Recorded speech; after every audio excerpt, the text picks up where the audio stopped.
pessoal, sejam muito bem-vindos ao quarto e último episódio do Gabinete Podcast. Hoje teremos o prazer de receber aqui conosco o nosso quarto pastor, mas não menos importante, pastor Francisco Carlos Menezes. Bom dia para todos, é uma alegria muito grande poder estar participando desse momento aqui com vocês. Prazer, pastor, prazer é todo nosso. Também teremos aqui conosco o João Gabriel, membro da nossa juventude. João Gabriel, seja muito bem-vindo. E aí, rapaziada, vamos lá. Fiquem agora então com esse último episódio. Esperamos que você tenha gostado dessa primeira temporada do Gabinete Podcast e que você possa curtir então os episódios anteriores, caso você não tenha visto. E vamos juntos com mais um episódio desse projeto tão legal e que foi tão prazeroso de construir. Pastor Francisco, o senhor nasceu no Rio de Janeiro em 1959. É casado com Exane Nogueira de Menezes, mestre em Psicologia Clínica e professora do Centro Universitário de Brasília. O senhor é bacharel em Teologia pelo Seminário Teológico Batista do Sul do Brasil, no Rio de Janeiro, certo? Certíssimo. Este ano estará completando 30 anos de ministério em setembro, correto? Perfeito, dia 13, isso. Perfeito, pastor. O senhor também exerceu o ministério na Igreja Batista Peniel, em Brasília. Pastor da primeira igreja batista, a gente chama de PIB no Guará também. Isso, exatamente. E agora é pastor da nossa igreja Memorial Batista, exercendo o cargo de ministro de integração, correto? E visitação e comunhão da IMBB. O senhor também atuou na Convenção Batista do DF, com diversos cargos, tem uma grande experiência na área. Então, eu acho que será um prazer a gente estar construindo esse episódio com o senhor.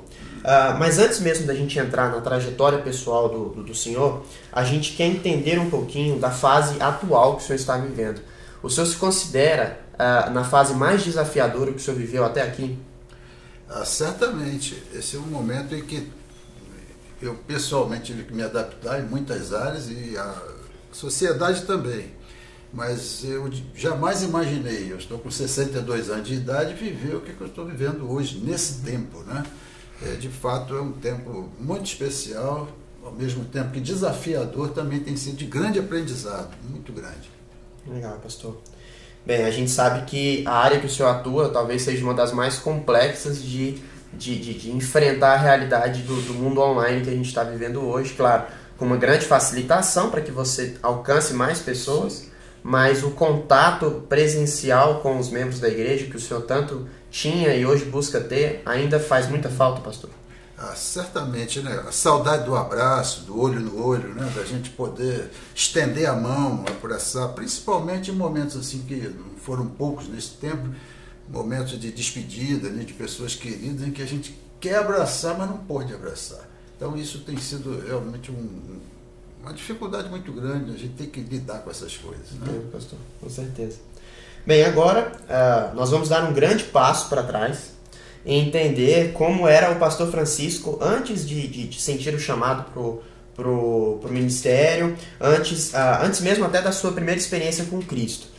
Então, a gente quer entender agora como era o Francisco da infância, da juventude, e se o senhor puder contar um pouco pra gente como era o senhor como aluno no colégio, as suas preferências na época, como foi a sua infância e juventude? A minha infância é vindo de uma família pobre, né? Pobre, mas não carente, com poucos recursos. Eu tive que me virar muito cedo para correr atrás de algum trocado para conseguir algumas coisas que hoje, graças a Deus, meu filho e talvez vocês tenham bem mais facilidade, né?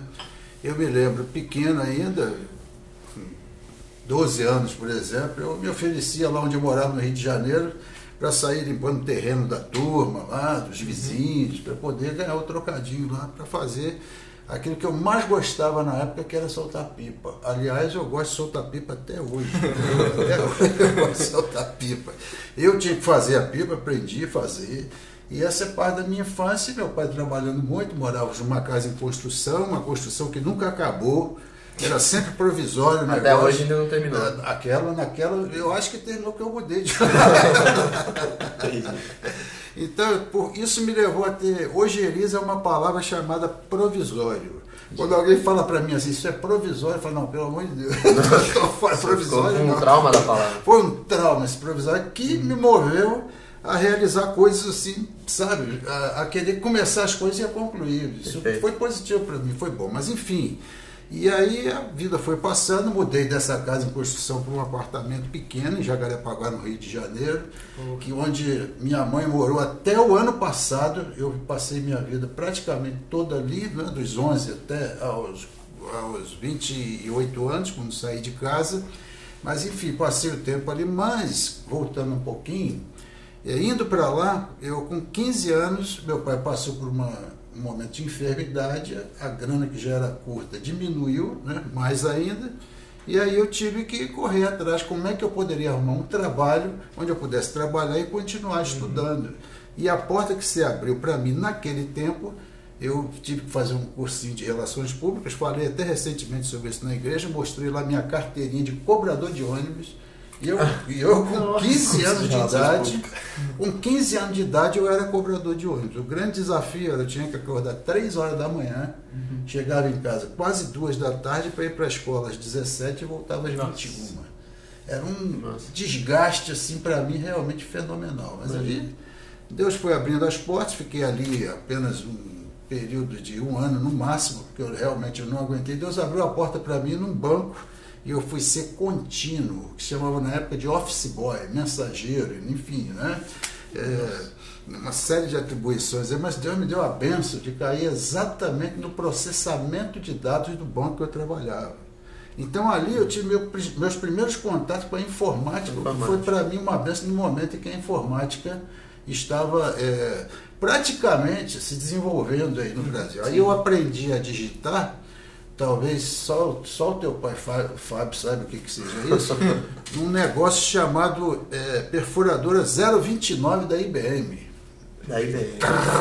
Eram uns cartões assim que saíam, né? Caramba. Dali pegava-se aqueles cartões, colocava-se para se fazer a leitura ótica daquelas informações, aí que depois que o computador grande processava tudo que nós tínhamos a listagem. Então, para mim, foi uma bênção ter trabalhado ali.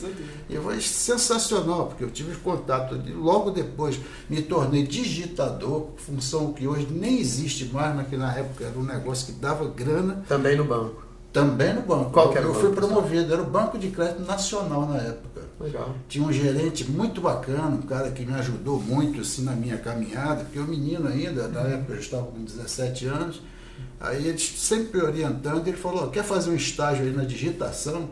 Falei, cara, é comigo mesmo. E aí me tornei, modéstia à parte, graças a Deus primeiro, né? Um dos melhores digitadores ali do banco, com 17 anos, tanto que ele me promoveu, e nem menor geralmente absorvia ali. Ou seja, era menor de idade, né? Isso foi menor de idade, exatamente. E com isso a empresa, o Banco de Crédito Nacional, passou o serviço para uma outra empresa, que eles chamavam de Biro na época, tal de BMK. Aí o gerente me chamou e falou assim, Francisco, eu posso te segurar aqui, porque o serviço está indo para lá, porque eu gosto de você, mas se você quiser ir, lá você vai ganhar 2,5 vezes mais do que você ganha aqui e vai trabalhar 3 horas e meia menos. Aí o que eu disse pro chefe? O que eu disse pro chefe? Fui. Um abraço.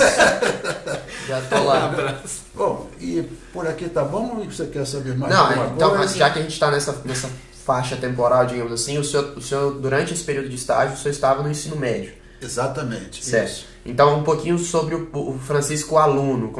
Quais eram as suas matérias favoritas na época? O que o senhor gostava de ver no colégio? Era um aluno da frente, do meio, do fundão? Meio levado, assim. Levado? Eu que é, rapaz. Pode falar essas coisas. Que é isso? Eu levado, eu sou um pastor hoje. Se eu sou pastor, você acha que eu era levado na escola? Não. Imagine. Não. Eu era uma figura na sala de aula. Era fundão. Eu sentava ali no meu, assim, eu não era muito de fazer bagunça, mas sempre de contar uma coisa engraçada. Então, isso às vezes irritava os professores profundamente. Hoje se eu pudesse, eu pediria perdão para eles, mas eu era assim como aluno, né? E diante desse quadro, de ter que estar trabalhando muito, eu não pude me aprofundar tanto quanto eu gostaria de ter me aprofundado no estudo. Eu ia fazendo para poder passar, era para conseguir passar de ano, entendeu? Então, eu era um aluno assim, geralmente...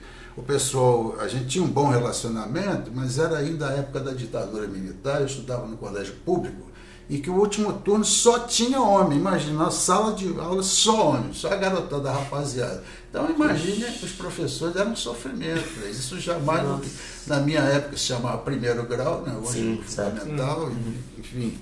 Então era assim, foi muita luta. E depois eu tendo que começar a trabalhar muito cedo, por algum tempo eu tive que interromper aquilo que seria o segundo grau, que é o ensino médio, né? Hoje tive que interromper, eu fui fazendo à medida que a vida foi me proporcionando as oportunidades, mas graças a Deus eu aproveitei todas elas. Então, como aluno, essa é a minha trajetória aí, viu? Legal. E se o senhor pudesse trazer pra gente um filme e uma música nesse período, assim, que o senhor se lembra de estar ouvindo na época, que o senhor trouxe até hoje, consegue? Cara, filme é o seguinte, rapaz. Perdidos no Espaço. Aquela série que tinha, a série mais antiga, era um seriado, Perdido no Espaço. Entendi. Eu sei todos eles de cor, me amarro naquilo ali. Ganhei de presente recentemente, porque para mim é uma relíquia da família Sabá ali, da Raquel, o esposo. Aquele robô, eu trouxe dos Estados Unidos para mim, que está lá no meu gabinete em casa, mas é uma alegria. Guardado. Perdidos no Espaço, aquilo era minha alegria, minha realização. Aí você perguntou mais sobre o que? Uma música da estação. Uma música. Olha, eu como bom carioca, precisa ser música evangélica ou pode ser música... Não, neste momento tá tudo em casa, pastor, tá tudo em casa, pode ficar tranquilo. Então tá bom. Tinha uma música que falava muito, era a Rita Lee, e ela cantava e dizia assim: levava uma vida sossegada, né? Levava uma vida... Bom, opa. Vamos cortar pra ele. Mas enfim, não, deixa sair, não tem problema não. Tá Porque eu era, isso não me torna menos cristão do que Com certeza, eu era na época, não. Com certeza. Mas era uma música que falava pela história, né? Aí quer dizer que você é a ovelha negra da família, e aquilo me levou a pensar, não, eu não quero ser ovelha negra de família, não. É coisa interessante. Legal. Eu quero ser um cara legal, foi isso. Legal. Tá? Legal. Bem, a gente sabe então que o senhor morar mesmo, o senhor chegou a morar somente no Rio de Janeiro e hoje em Brasília, mas a gente queria saber se o senhor conhece, claro, outros locais do Brasil, quais que te chamam mais atenção, e as suas experiências no Rio de Janeiro hoje, até aqui, e em Brasília, quais locais realmente te cativam mais? Sim. Olha, eu conheci, inclusive foi há uns 3 ou 4 anos atrás, um lugar no Brasil, tive já o privilégio de ir no exterior, até com o Coro Mensageiro da Paz, foi sensacional a experiência, 4 países, mas é um lugar que me encantou muito aqui no Brasil, foi Foz do Iguaçu. Legal. Quando eu me vi diante daquelas cataratas, aquele montão de água caindo, eu pensei comigo assim, comentei com a Exane: cara, tem que ter muita fé para não acreditar em Deus. Com certeza. Cara. Tem que ter muita fé para ser ateu, né? Tem que ter muita fé para ser ateu. Você vê uma maravilha dessa aqui, isso aqui realmente me impactou. Essas paisagens, né, para contemplar Deus é a melhor coisa que existe. Com certeza. Sensacional, cara. Eu fiquei muito realmente tocado com isso. Aí você me ajude, como são muitos assim, os temas, né? Tá, no local, e aí a diferença então de Rio de Janeiro para Brasília. Isso, hoje o que o senhor realmente conseguiu já entender realmente dos dois locais e qual te cativa até hoje ainda mais? Veja bem, olha, como bom carioca, eu de fato eu amo a minha terra, eu amo Rio de Janeiro, minha terra, o lugar onde eu nasci e tal. Mas hoje, por exemplo, eu prefiro muito mais ir lá para passear, rever minha família toda que está lá. O único que está fora do Rio sou eu. Meus pais estão lá, tem 65 anos de casados deles. Legal. Então, o Rio é espetacular. Agora, estando aqui em Brasília, a gente percebe claramente, comparando com o Rio de Janeiro, a nossa qualidade de vida ainda é infinitamente superior ao Rio de Janeiro. O que falta em Brasília, para mim, que é algo também uma falta terrível, é da praia. Se algum governador assumisse prometendo trazer o mar até... Voltava nele. Abrir um canal lá para chegar Espírito Santo, Rio de Janeiro. Eu ia até fazer política. Botava adesivo no carro e tudo. Isso aí. Legal. E suas próximas viagens, assim, quais países o senhor pudesse escolher hoje? Fala, pastor, tô com 3 passagens aqui compradas pro senhor. 3 países ou 3 cidades no Brasil também que o senhor quisesse conhecer agora? Olha, hoje de manhã, a Isane estava falando comigo, olha, a gente conversando sobre aposentadoria, daqui a uns 10 anos, se Deus quiser, ela falou, olha, nós já fomos aos Estados Unidos, mas a gente precisa conhecer Nova York. Eu particularmente gostaria muito de conhecer um país assim como China ou Japão. Legal. Entendeu?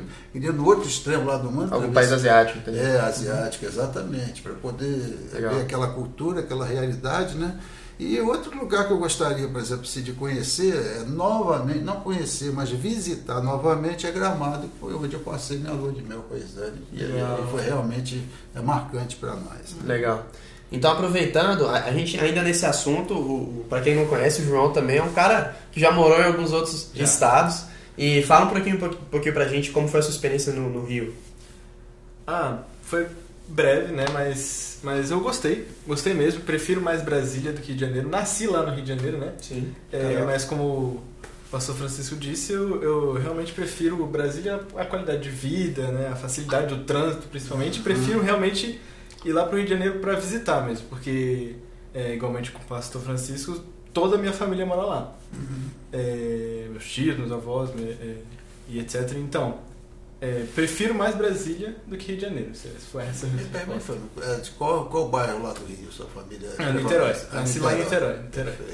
O peixe fora d'água aqui sou eu. Mas bom saber que nós três temos raízes profundas aqui em Brasília. E o senhor comentou por diversas vezes até aqui sobre a Isane. Então, eu acho que está num momento muito oportuno para a gente conhecer um pouquinho mais da história do senhor com a Isane e como tem sido esse relacionamento até aqui, qual tem sido a diferença realmente que a Isane tem feito na vida do senhor e a história com o Pedrinho também. Maravilha.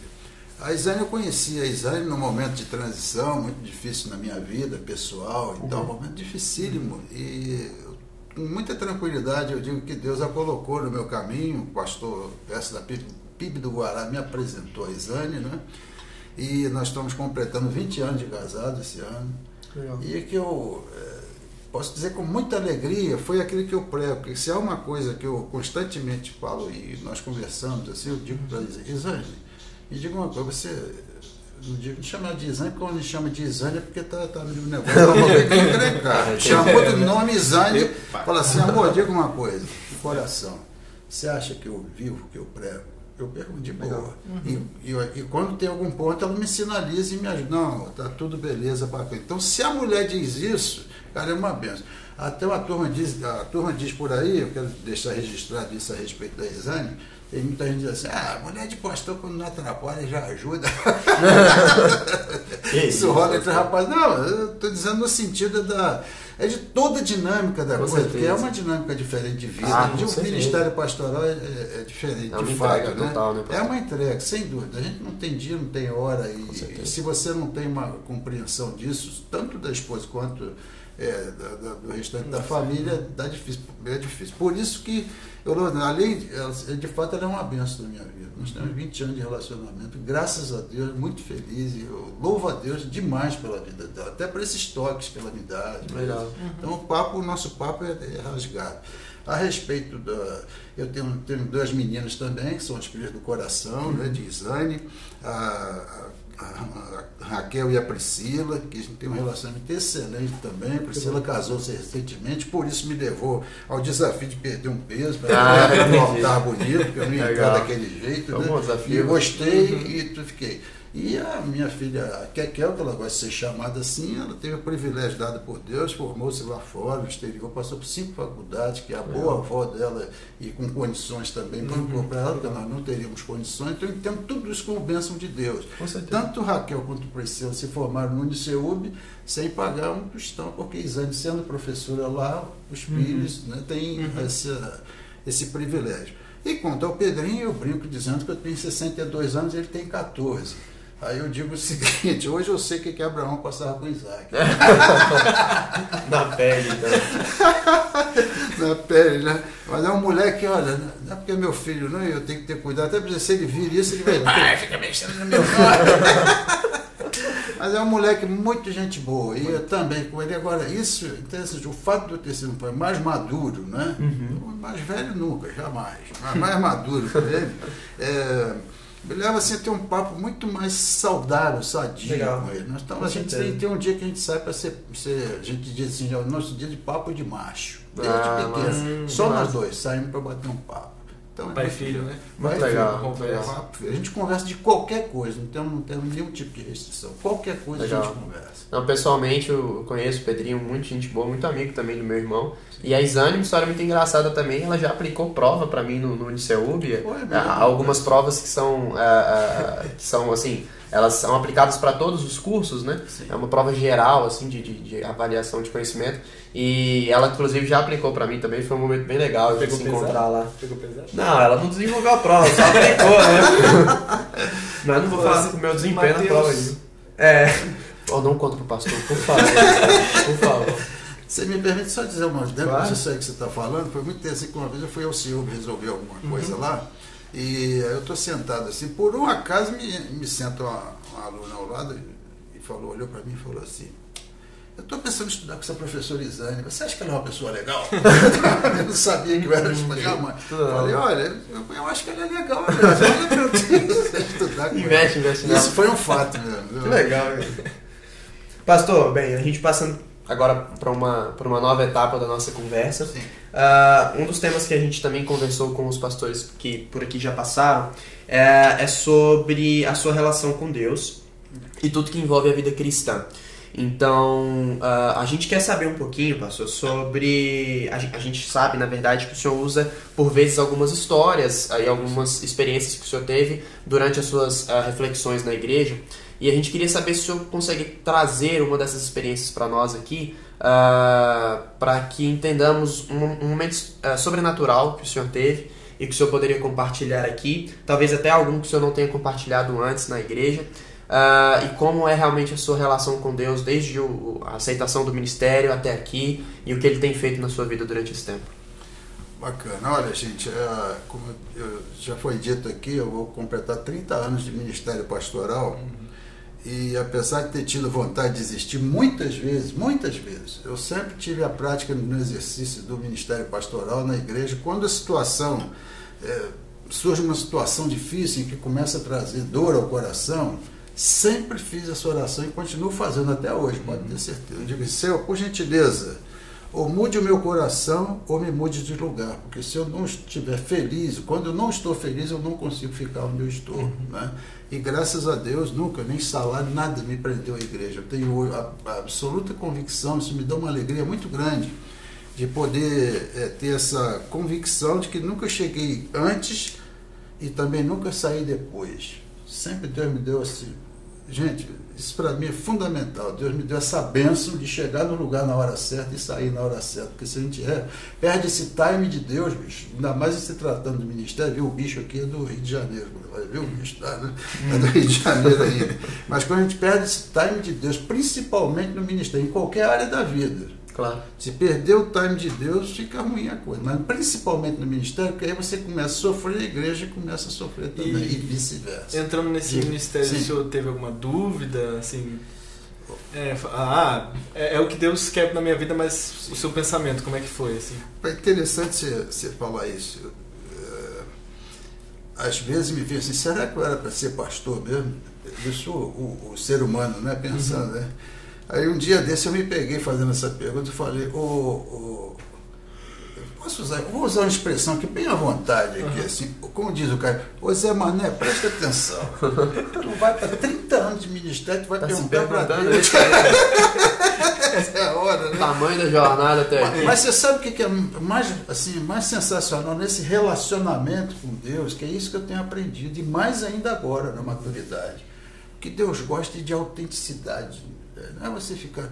O que eu sinto, eu exponho, por exemplo, eu gosto muito de escrever. Eu tenho escrito lá, assim, pelo menos umas 300 orações escritas, que eu volto para ler nesses momentos de crise. Legal. Aí vejo como Deus respondeu e em cada oração desse Senhor, muda meu coração, me muda daqui. Deus me abençoou, Deus me abençoou. Ou ele mudou meu coração e me fez retomar a alegria, ou então dizer, meu filho, tá, não, eu vou te colocar em outro lugar. Aconteceu mesmo, graças a Deus não foi em muitos lugares, né? E só para frisar, hoje eu me sinto profundamente feliz, realizado na Memorial e principalmente como pastor. Eu não saberia Aliás, eu saberia fazer muitas outras coisas. Legal. Mas eu não viveria feliz do jeito que eu estou sendo pastor, mesmo tendo passado por experiência difícil, como todos nós passamos. E eu não gosto desse negócio de dizer que o ministério é um sofrimento, não é uma bênção. O ministério é uma bênção. Aliás, qualquer coisa que a gente faça no centro da vontade de Deus é uma bênção. Agora, só para concluir, então, a pergunta que você me fez, um momento que tenha marcado de fato assim, a minha vida, é diversos. Hoje eu vejo assim a forma como Deus atua através da igreja, é um negócio espetacular, esse tempo de pandemia, que o povo vai esfriar. Eu estou vendo muito pelo contrário, Deus está usando esse momento para fazer uma obra tremenda. Mas na minha experiência pastoral, mas da que mais me marcou e que me habilitou muito, foi no momento onde, assim, nitidamente, a gente ouve Deus e vê Deus em muitas manifestações. Eu ouvi, quando estava como pastor na PIB do Guará, um momento em que, para variar, eu estava fazendo obra. Se eu não fosse pastor, seria construtor, engenheiro, porque eu adoro uma obra. Falou em cimento, poeira, eu gosto demais da conta. E gosto de gente. Legal. Mas, enfim, aí voltando aqui, a Bíblia do Guará estava em obra, estava 10 anos enterrada no subsolo. Quando eu entrei ali, Deus tocou no meu coração e falou: tu veio aqui para fazer essa obra.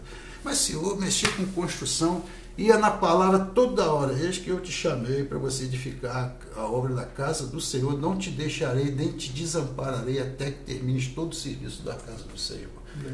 Essa é a palavra que você serve, que às vezes me vem aqui assim, a meu coração. Então foi Deus. Então, para adiantar muito e concluir, porque é uma história que eu pretendo escrever, tem tanto sinal maravilhoso que Deus fez, que eu ouvi claramente assim, Deus falando para mim: olha, as paredes estão em pé e era final de ano, eu doido para entrar de férias, eu não aguentar cansaço, porque é muito grande, e o contexto de comparando, por exemplo, do Guará na época com o memorial, sem comparação, de recurso, de tudo. De demanda também. De demanda, imagine, né?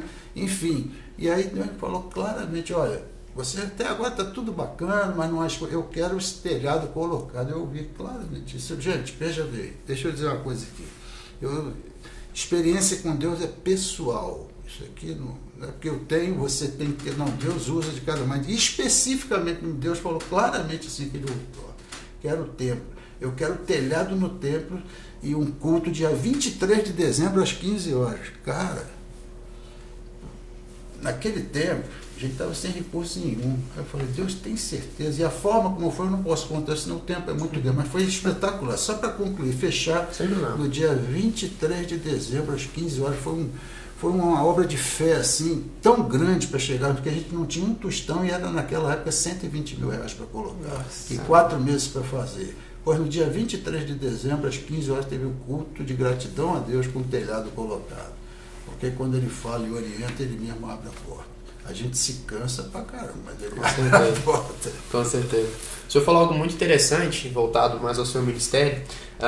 O ministério voltado à integração, que é o que o senhor hoje coordena, ele até então, né, antes da gente viver essa realidade que hoje encontramos por conta da pandemia, é muito voltado à presença do público, à visitação que o senhor realizava.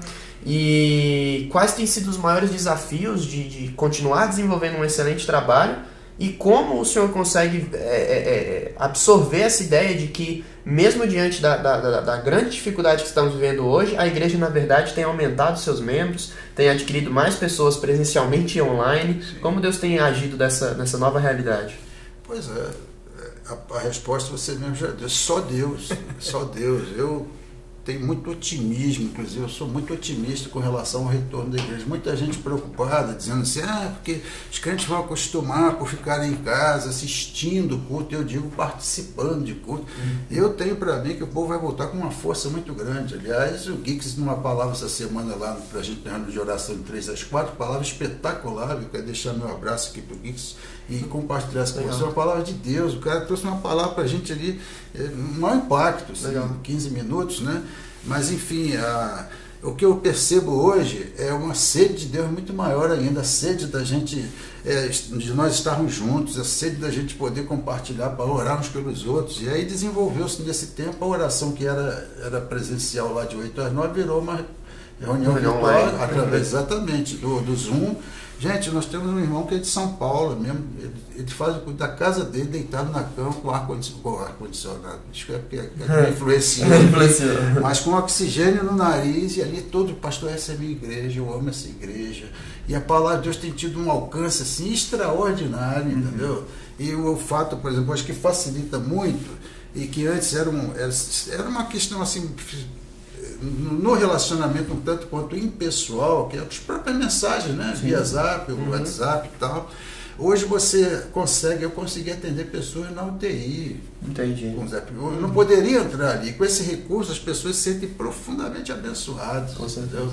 Então, é isso. Eu vejo que Deus usa. Tem uma igreja perseguida, por exemplo, as igrejas que vivem nas cavernas, que não podem, são as igrejas que mais crescem. No Egito, o povo, quanto mais oprimido era pelo faraó, mais ele crescia. Então, eu vejo assim, é um tempo assim, de muita oportunidade, de muita luta, mas onde Deus se manifesta, a igreja do Senhor, ela vai avançando, nada segura o poder de Deus. Né? A pandemia pode segurar a gente, mas o poder de Deus não segura não, filho. Vai. Com certeza. Talvez para exemplificar isso ainda mais, para aqueles que estão nos assistindo, a gente tinha a realidade de um culto de oração que por vezes o senhor coordenava. Na verdade, acho que o senhor sempre estava presente e por vezes liderava, outras só estavam presentes. Nós tínhamos um público de umas 20 a 30 pessoas, pastor, no máximo, né? Todas as quartas-feiras, pré-pandemia, digamos assim. 25 no máximo. 25. No máximo. Hoje nós estamos numa nova realidade, em que estamos realizando os cultos de oração no templo. Antes não realizávamos ali, porque temos um público relativamente próximo dos 20 agora, né? Toda quarta-feira, e mais de 100 acessos na internet. Passamos a transmitir também o culto de oração. Exatamente. Então hoje a gente alcança talvez o mesmo público presencial que já ia, com mais 100 acessos online, e a gente pode calcular talvez 2 pessoas assistindo junto. Então a gente multiplicou por 10 talvez o número de pessoas assistindo. Isso é um trabalho muito interessante, com a coordenação do pessoal de transmissão e com o pessoal de integração também do senhor. O que o senhor acha desse culto? Como tem sido as perspectivas também do seu ministério a partir de agora, usando essas ferramentas de transmissão que temos à disposição? A experiência dos cultos foi uma decisão, né, de fato, da igreja, né? Aí o pastor Davi tomou a frente também, e aí orientando, vamos embora, vamos expandir aí o trabalho, a comunicação e a forma de transmissão. E realmente uma adesão muito grande, uma oportunidade, como já falamos aqui, das pessoas que geralmente têm até dificuldade de sair de casa de semana, que chegam no trabalho e que estão aderindo, conseguem aderir, conseguem participar. Por daí quando eu disse, eu sou muito otimista com relação a este tempo e ao término dele também. Aí só me escapou o que você perguntou depois, para eu também acrescentar. Sem problema, pastor. As perspectivas realmente do seu ministério daqui para frente, né? Usando essas ferramentas, quais são os planos do Ministério de Integração, seus projetos, o que vem aí pela frente? Muito bem. À luz disso, nós estamos com uma preocupação muito grande no momento de como estão os irmãos, os membros da igreja, os 1.800 do hall de membros, e possivelmente os 1.350, no máximo, de fato, membros da igreja. Nós temos nos importado em sabermos como eles estão.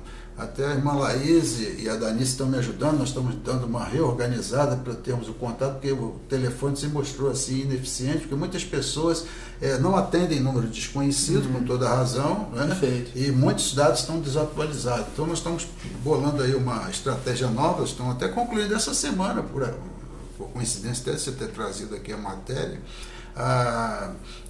o tipo de abordagem que nós podemos fazer para sabermos de fato como estão os irmãos, onde eles estão, de que forma, né, eles estão enfrentando esses momentos, sendo que nós temos uma realidade, é importante que vocês saibam disso, que quando há necessidades assim específicas, Deus pela sua misericórdia sempre faz com que elas cheguem até nós. Eu digo o conselho pastoral, muitos irmãos da igreja.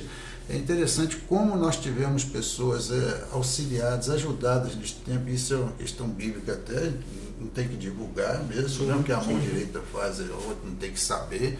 Mas é maravilhoso você perceber como Deus usa a igreja, Deus usa as pessoas, Deus usa todo o seu corpo, né, que é a igreja dele, para abençoar essas pessoas. Então, dentro desse projeto de integração e comunhão, de fato, eu amo duas coisas, é obra e gente. Eu realmente gosto de gente. Legal.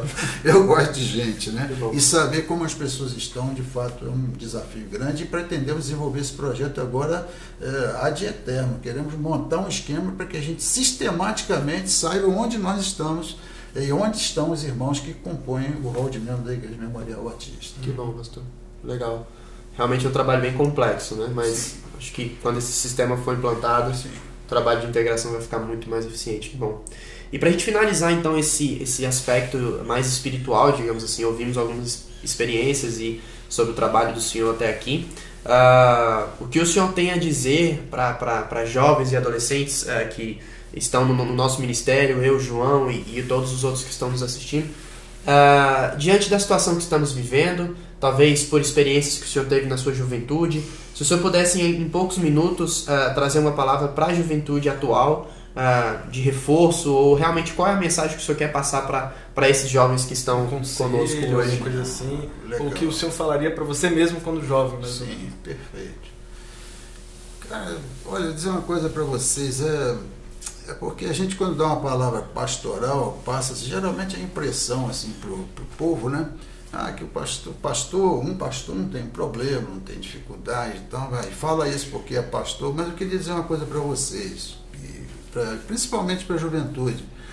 Olha, eu louvo a Deus quando eu vejo, por exemplo, a juventude da Memor. Eu acho a turma, cara, consagrada, eu acho um pessoal sensacional, comprometido com Deus, com a obra, tanto que em todas as áreas da igreja está a turma lá atuando. E é uma benção. Eu digo para vocês uma coisa, eu me batizei aos 9 anos, me converti de fato aos 17, tive uma experiência também assim, especial de conversão, né? Mas olha, a melhor coisa do mundo é a gente ser crente em Jesus. Isso não é papo furado só porque eu estou falando isso aqui, não. O pastor está falando, porque eu estou falando de vida, de opção. Você perguntou, pastor, você reavaliaria alguma coisa? Olha, se eu pudesse, se eu tivesse esse poder de pegar essa convicção, a fé e a experiência que a gente tem de ver o que é andar com Jesus e a diferença que isso faz na vida, cara, aí eu faria mesmo. Mas o Espírito Santo tem esse poder e ele faz. Claro. E ele tem feito isso através da igreja. Mas o que eu digo muito o que eu diria para vocês, e eu digo com toda sinceridade de alma, Deus sabe que isso é verdade, é que, olha, depois que eu me tornei pastor, me tornei mais crente ainda. Tá entendendo o que eu estou falando? Legal. É pelo poder que Deus manifesta através da sua igreja, que não é aquele templo, somos nós, cara. Isso aqui que nós estamos fazendo aqui, isso tem um valor, cara, incalculável. Por vocês estarem aqui uma hora dessa falando de coisa de Deus comigo, cara, isso é uma bênção tremenda, entendeu? Então eu jamais, hoje, com 62 anos, eu digo para vocês uma coisa. Primeiro, eu tive muitas oportunidades de sair do caminho, de me desviar do caminho. Houve um momento na minha vida que eu estava absolutamente só. Eu tinha a impressão que nem Deus estava olhando para mim, pelo drama que eu estava vivendo na minha vida. Mas eu tinha no meu coração uma convicção assim, muito grande. Olha, ainda que Deus não esteja nem cuidando de mim nesse momento, obviamente isso é coisa da cabeça da gente, claro, né?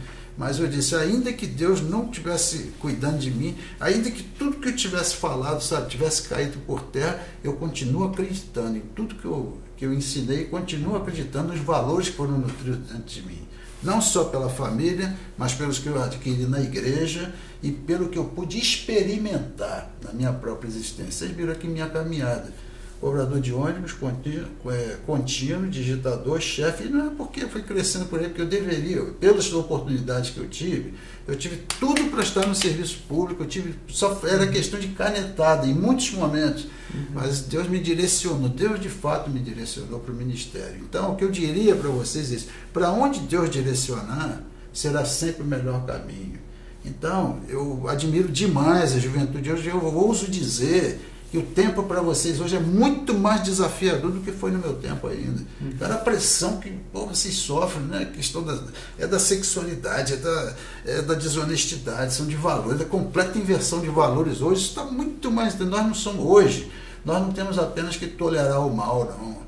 Hoje o mal está sendo imposto sobre nós e sobre vocês, ainda muito mais intensamente. Então eu diria isso para vocês, gente, olha, não abram mão dos valores que vocês acreditam. Não abram mão, não abram mão, porque é impressionante, mesmo sem a gente perceber, lá na frente, quando você olhar para trás, você vai dizer, pô, graças a Deus eu fiz a coisa certa, graças a Deus eu fiz aquilo que é certo, eu procurei fazer as melhores coisas nos piores tempos. E Deus de fato está com a gente, Jesus está com a gente, o Espírito de Deus vai orientar em todos os momentos. Agora parece que você agarra com ele, mesmo que fraquinho, viu? Fraquinho. Tem hora que a gente fraqueja na fé, é normal, gente. Deus entende isso. O que Deus não gosta é de hipocrisia. É melhor dizer, Senhor, olha, eu estou mal, eu estou aqui, eu estou na pior mesmo, não estou nem acreditando que tu exista. Entende? Isso digo eu, não o Senhor, viu? Estou falando eu aqui, porque eu tive essa experiência e Deus abençoou. Aliás, pregarei, se Deus quiser, domingo à noite. Né? Mas é isso que eu quero dizer para você, gente. Essa convivência de vocês, a experiência com Jesus, é o fator fundamental na vida, as demais coisas serão acrescentadas. Sim. Amém, pastor, que mensagem. Bem, agora, pastor, a gente quer passar para algumas preferências, digamos assim, que o senhor tenha hoje. E passando ainda por uma conversa mais descontraída ainda, a gente gostaria de saber qual que é a sua série hoje favorita, que se o senhor assiste alguma série, se o senhor quer recomendar alguma série aqui pra gente. Rapaz, eu gosto demais do Law and Order. É bom? Você conhece, me ajuda aí, cara. Conhece? O Law and Order, não, nem sabe o que é isso? Law and Order. Law and Order, é aquela... Vocês também... Mas é bom, vocês são careta demais, vocês não sabem de nada. Não, assista, pastor, é bom. É uma série policial que os caras têm que ficar desvendando os crimes. Então, vocês não sabem o que é legal. Eu gosto da pegada da série. É mais ou menos parecido com CSI. É isso aí, CSI é da mesma linha. Pronto, CSI. Beleza? Fechou. Tá bom. A rede social que o senhor usa mais? O senhor usa mais o WhatsApp mesmo, alguma outra rede? Eu uso o WhatsApp. Explico por quê. Uma vez que eu ousei fazer um comentário num desses meios de comunicação ali, para uma manifestação, um comentário sim, aquilo virou um temporal e eu fechei comigo. Não me pronuncio mais. É olho no olho e comunicação ali através de e-mail e de WhatsApp. Legal. Pronto. Mas nem um Instagram para rolar o feed, para ver as fotos dos amigos. Mas interessante. E não curto. Exame que vem me mostra. Eu não curto, não é no sentido de não gostar, não. É só por conta dessa experiência que eu tive. Claro. Que você, como pastor, você é figura pública. Cara. Qualquer coisa que você diga, vira uma. Aí para você ter que explicar, eu para não ter que explicar, eu prefiro não ter problema. Né? Ok. Mas só uma parência. Mas sou integradão, cara. Não sou não, tá penado, meu irmão. Tô de 62, mas na cabeça. Tá Pedrinho dá uma ajudinha. Pedrinho tá lá comigo, firme e forte. Legal. Pastor, e se o senhor pudesse mudar algum hábito que o senhor tem hoje, ou adquirir um novo hábito que o senhor esteja buscando, o que seria isso? Se o senhor pudesse mudar alguma coisa, ou enfim, startar algo? Rapaz, eu sou um camarada que, talvez pelo meu currículo de vida, que vocês viram aqui, sempre tendo que correr muito, né? Eu diria para você que eu sempre preciso, eu me acostumei a fazer as coisas sempre dentro de uma realidade de alta tensão. Eu preciso da pressão para produzir. Entendi. Se eu pudesse reverter isso, aliás, eu posso, é porque eu também não quero mais. Respeitem a minha velhice aqui. Então, maturidade. Obrigado. Maturidade. Eu achei isso maravilhoso. Maturidade. Melhor usar a palavra. Mas se eu pudesse. Eu me esforço até, mas não consigo, não tem jeito, não. A coisa sai de madrugada, de 3 da manhã até as 6. É isso. Entendi. Legal. Bem, chegou agora a hora do nosso quadro Definidores de Caráter, pastor. O Definidores de Caráter foi um quadro que nós utilizamos com todos os pastores até aqui. E ele é muito simples, é uma série de perguntas com 2 opções. E o senhor precisa responder o mais rápido possível, de forma direta, X ou Y. Sim. Então, eu vou estender também o quadro ao João. Então, eu vou, claro, me direcionar sempre primeiro ao senhor. O senhor traz a resposta, o João traz. E a gente passa para a próxima pergunta. Só um detalhe, peraí, vai ter alguma tabulação para me avaliar? Não tem. Talvez algum telespectador aí queira fazer uma planilha com todas as respostas. Psicologicamente que eu não gosto. Mas já vi que o senhor gosta de trabalhar sob pressão, então vamos pressionar. Vamos lá. Mais rápido, hein? Beleza. Vamos lá. A primeira pergunta é: o que o senhor prefere? Coxinha ou quibe? Coxinha. Coxinha. Ok. A pergunta é, que todo mundo fala, né? Com catupiry ou sem catupiry? Então vamos entender. Com catupiry ou sem? Com os dois. Desculpa. Com catupiry. Você prefere? Não, com certeza. Então beleza. É biscoito ou bolacha, pastor? É biscoito. Biscoito. Então tá certo. O senhor prefere ir a um churrasco ou ir a um rodízio de sushi? Churrasco. Muita Obrigado. Pastor, já teve pastor que passou por aqui e respondeu sushi. Acho que o senhor precisa de uma conversa aqui. Crime. Adidas ou Nike? Adidas, pelo meu tempo. Prefiro Nike, mas Nike, ok.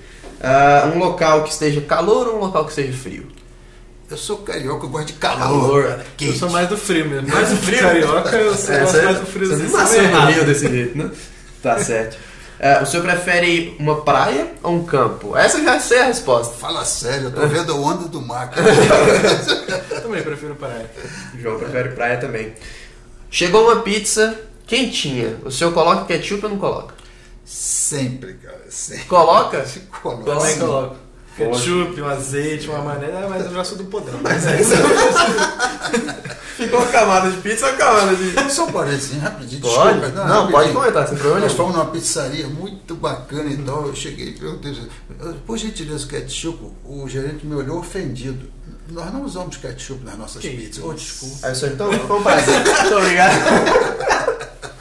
A conta, por favor. Mas foi sério, isso foi verdade. Nossa, pastor. É um local muito chique pra não ter um ketchup, não é não, pastor? É aqueles que você vai uma vez por ano. Pelo menos um azeitezinho ali. Tá bom. Almoço, pastor. O senhor coloca o feijão por cima do arroz ou o arroz por cima do feijão? Arroz por cima do feijão. Pera aí. Não. Ei. Essa resposta já veio aqui também outras vezes, pastor. Ei, pastor. Mas o senhor coloca o feijão e depois o arroz? E depois o arroz. Desde a fundação do mundo. Pastor, Okay, não tem estabilidade. Pô, o arrozinho ali, o feijão vai molhar o arrozinho ali. Não, meu filho.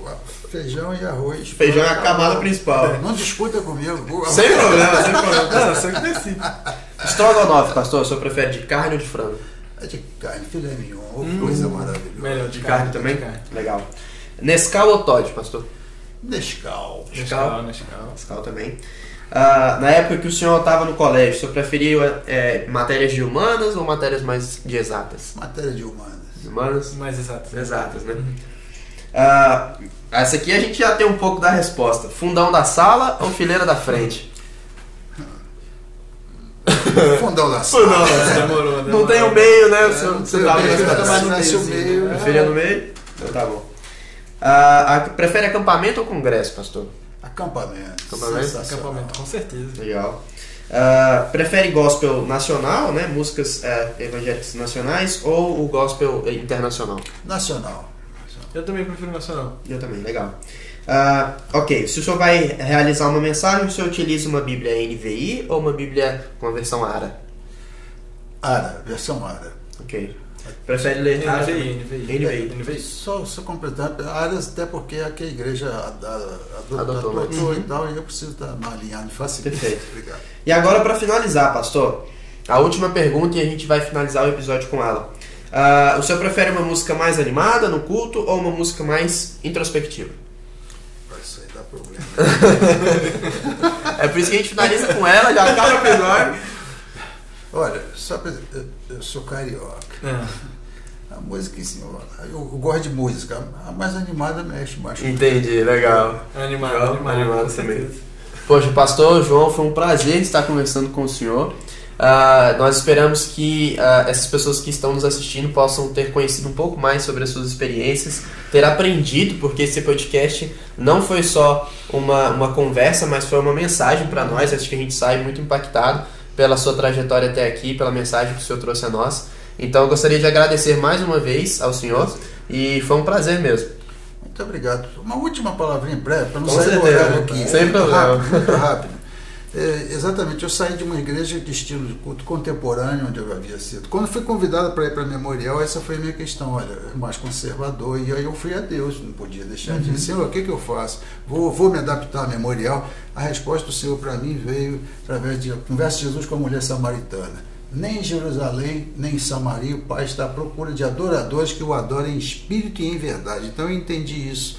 Dependendo do espírito do adorador, qualquer lugar você vai se adaptar para servir a Deus. Por isso estou lá, estou muito feliz na Memorial. Que bom, mais uma lição para nós. Então, pastor, esse foi o nosso 4º episódio do Gabinete Podcast. Estamos finalizando essa temporada. Quando este episódio for ao ar, aqueles que estão nos assistindo poderão acessar. Os 4 episódios estarão todos disponíveis no YouTube e no Spotify. E logo, logo viremos com mais projetos e a juventude não para. Um abraço, pastor. Leve conosco o abraço da juventude, em nome da juventude. João, muito prazer também estar contigo, representando a juventude aqui. E, bem, novamente foi um prazer. Tenham um excelente dia cada um de vocês. Muito obrigado. Bom dia para todos. Foi um prazer. Até mais, pessoal.